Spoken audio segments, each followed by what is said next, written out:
नमस्कार। आज का हमारा वीडियो उन लोगों के लिए है जिन लोगों ने अपने बैंक खाते में पैसे ना होते हुए किसी को चेक इशू कर दी है या चेक इशू करने के बाद चेक पे स्टॉप पेमेंट लगवा दिया है और जिसको आपने चेक इशू करी थी उसने आपके खिलाफ लीगल प्रोसीडिंग्स इनिशिएट कर दी हैं। लीगल प्रोसीडिंग्स से सिमिलर ही उन मामलों में भी हो जाती हैं जिनमें आपने बैंक से लोन लिया था, चेक्स ब्लैंक चेक्स दी थी, आपने कोई इंस्ट्रूमेंट, कोई अप्लायंस, किसी तरीके इलेक्ट्रॉनिक गैजेट फाइनेंस करवाया था, आपने ब्लैंक चेक्स दी थी, कैंसिल्ड चेक्स दी थी और आपके खिलाफ लीगल प्रोसीडिंग वो फाइनेंसर इनिशिएट कर देता है। तो आप बतौर एक्यूज्ड आपको कैसे पता चलेगा कि आपके खिलाफ प्रोसीडिंग इनिशिएट हो गई है और आपको डरने की ज़रूरत है कि नहीं डरने की ज़रूरत है और क्या करना पड़ेगा प्रोसीडिंग्स के कंप्लायंस में, ये सारी चीज़ें मैं बता दूंगा। तो सबसे पहले कि जब मैं आपको बताता हूँ कि आपने अगर किसी को चेक इशू किया है और आपके बैंक में पैसे नहीं थे तो वो चेक बाउंस हो जाएगा, इतना तो श्योर है, और उसका कारण होगा इनसफिशिएंसी ऑफ फंड्स। या आपके बैंक में पैसे हैं, आपने किसी को चेक इशू की और आपने बाद में जाके उस पर स्टॉप पेमेंट लगवा दिया तो भी उसको पेमेंट नहीं मिल पाएगा अपोजिट पार्टी को, और यहाँ पर भी आपकी चेक डिसऑनर हो जाएगी और उसके पीछे जो रीज़न होगा चेक बाउंस होने का वो होगा पेमेंट स्टॉप्ड बाय ड्रॉयर। दोनों ही चीज़ें नेगोशिएबल इंस्ट्रूमेंट एक्ट में कवर होती हैं और इन दोनों के कारण से ही आपको लीगल प्रोसीडिंग झेलनी पड़ सकती हैं। इसमें अपोजिट पार्टी जिसको आपने चेक इशू की है वो ये करेगा कि वो आपको एक नोटिस भेजेगा। नोटिस भेजने के 15 दिन बाद वो आपके खिलाफ एनआई एक्ट में कंप्लेंट फाइल कर सकता है। तो होगा ये कि कंप्लेंट जब भी फाइल की जाएगी उसके बयान होंगे, वो जो भी रिलेवेंट डॉक्यूमेंट्स फाइल करेगा, चेक की कॉपी, रिटर्न मेमो की कॉपी, वो सब फाइल करेगा। उसके बाद आपको कोर्ट से समन आएगा। समन आएगा तो आप दो चीज़ें कर सकते हैं कि आप कोर्ट में अपीयर हो सकते हैं या आप इंतज़ार भी कर सकते हैं। इंतज़ार करेंगे तो ये होगा कि भाई आपके खिलाफ बेलेबल वारंट इशू हो जाएगा। बेलेबल वारंट पर भी आप अगर कोर्ट नहीं जाते हैं तो आपके खिलाफ नॉन बेलेबल वारंट इशू हो जाएगा, और नॉन बेलेबल वारंट होता है तकलीफ़ वाली चीज़, आपको पुलिस गिरफ्तार कर सकती है। तो बेटर ये होगा कि जैसे ही आपको समन मिले आपके एड्रेस पे, आप जाइए कोर्ट में अपीयर हो जाइए। और कोर्ट में अपीयर होने से पहले आपको दो तैयारियां करके जानी है। एक, आपको किसी ऐसे लॉयर को इंगेज करना है जो एनआई एक्ट के केसेस देखते हों, और दूसरी आपको तैयारी करके जानी होगी बेल करवाने के लिए, क्योंकि इसमें बेल मैंडेटरी होती है, बेलेबल ऑफेंस है। और दो बेल जो है श्योरिटीज़ आपको लेके जानी होंगी, दो जमानतगीर लेके जाने होंगे, और उनका अमाउंट जो होगा श्योरिटीज़ का कितने कितने रुपए की ज़मानत होगी ये डिपेंड करता है on the discretion of court.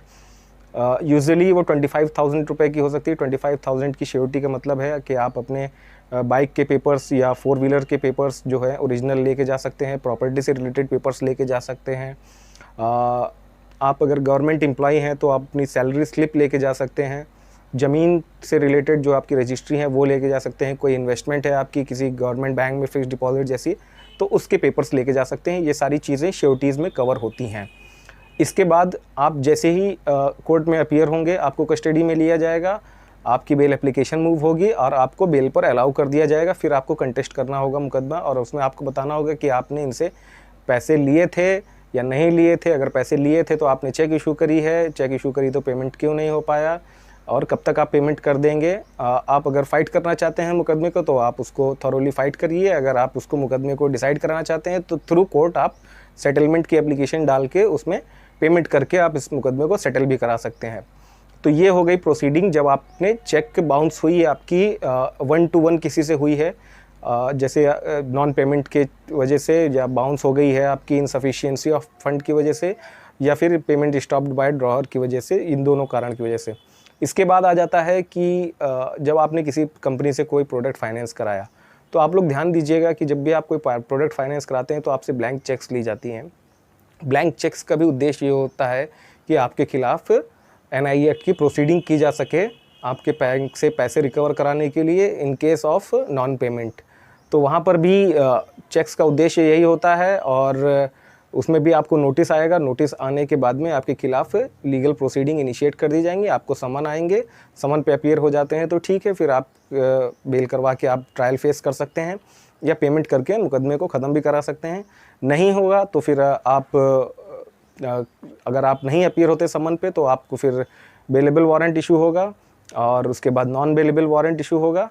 अगर इन दोनों चीज़ों में एक चीज़ है कि अगर आप नॉन बेलेबल वारंट के बाद भी कोर्ट में नहीं अपीयर होते हैं तो फिर आपको प्रोक्लेम्ड ऑफेंडर घोषित कर दिया जाता है और कुड़की की प्रोसेस भी हो सकती है आपके खिलाफ। इन द वर्स्ट केस ये सारी चीज़ें हो सकती हैं। तो मेरी एडवाइस होगी आपको सब लोगों के लिए कि ऐसा कोई भी अगर इंटरेक्शन होता है तो एज सून एज पॉसिबल आप अपने लॉयर से कांटेक्ट करें, और लॉयर से कांटेक्ट करने के बाद वो आपको बता देंगे कि कैसे इसको प्रोसीडिंग में आपको कब पहुंचना है, क्या क्या तैयारियां करके पहुंचना है और किन किन डॉक्यूमेंटेशंस की ज़रूरत पड़ेगी, वो सारी चीज़ों में आपके लॉयर आपको हेल्प करेंगे।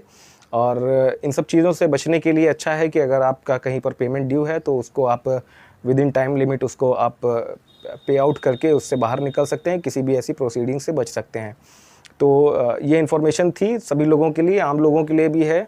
और अगर कोई डिफ़ॉल्टर जैसे हैं, अगर किसी मामले में कोई एक्यूज जैसे हैं लोग, तो उनके लिए भी ये इन्फॉर्मेशन थी। और अगर वीडियो पसंद आए तो इसको लाइक करिएगा और लोगों तक पहुंचाने के लिए इसको शेयर करिएगा, हमारे चैनल को सब्सक्राइब करिएगा। Thank you so much, take care.